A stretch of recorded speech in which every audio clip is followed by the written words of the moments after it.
नमस्कार, बायो की क्लास में आपका स्वागत है। आज हम क्लास 12th की बायो में चैप्टर नंबर फर्स्ट पढ़ेंगे, जिसका नाम है जीवों में जनन।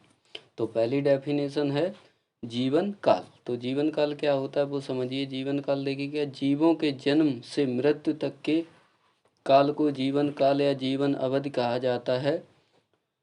विभिन्न जीवों की अवधि भिन्न भिन्न होती है। ठीक है, आगे देखिए, नीचे दिए हैं कुछ जीव, उनकी जीवन की अवधि को क्लियर करेंगे। तो देखिए, पहले हमें दिया है आपका हाथी।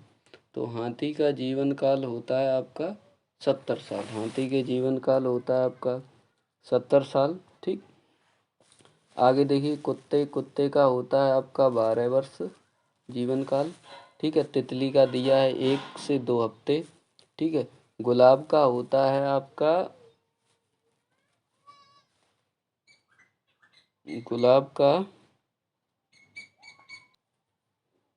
गुलाब का जीवन काल होता है आपका 8 वर्ष। ठीक, आगे कौवा का 15 वर्ष है ही। केले का देखिए, केले का जीवन अवधि होती है 25 वर्ष।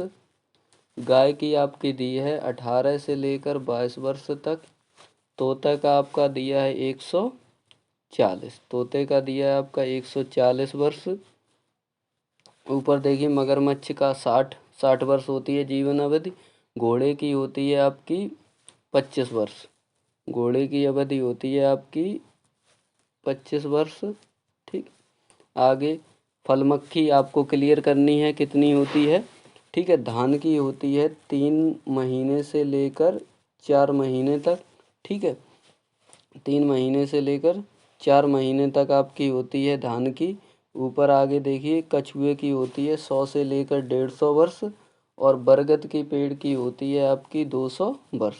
बरगद के पेड़ की होती है आपकी 200 वर्ष।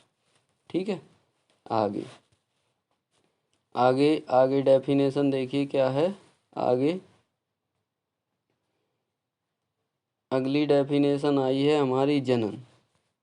तो जनन क्या है वो डेफिनेशन देखिए। जनन क्या है?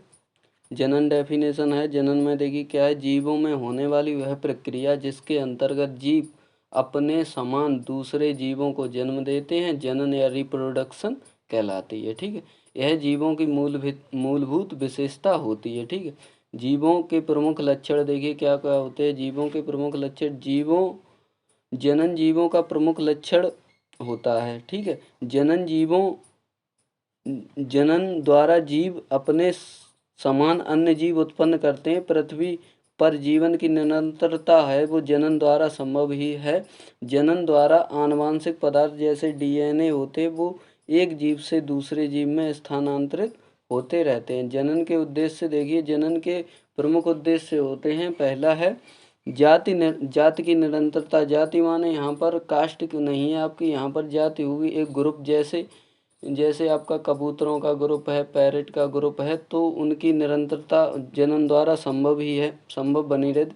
जाति में वृद्धि मतलब एक ग्रुप की पॉपुलेशन आप जनन द्वारा ही बढ़ा सकते हैं। विभिन्नता का जनन द्वारा ही विभिन्नताओं को बढ़ा सकते हैं। और देखिए लास्ट पॉइंट है, पृथ्वी पर जीवन की उपस्थिति एवं निरंतरता जनन द्वारा संभव है। जब संतान के जन्म होगी तभी उस पर निरंतरता से वह बढ़ते जाएंगे।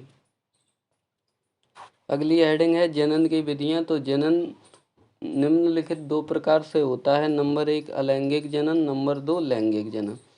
और पहली हेडिंग डालेंगे अलैंगिक जनन। अलैंगिक जनन को एकल जीव जनन भी कहते हैं। तो देखिए इसकी डेफिनेशन क्या है। इस प्रकार के जीव जनन में विशेष जनन कोशिकाओं के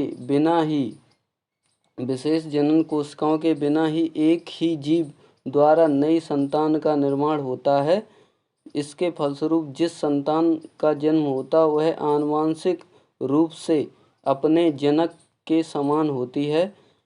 यह पादपों तथा जंतुओं दोनों में अलैंगिक जनन पाया जाता है। यह जनन बहुत तीव्रता तेजी से होता है। जंतुओं में यह जनन केवल आपको अमीबा, युगलिना आदि में देखने को मिलेगा।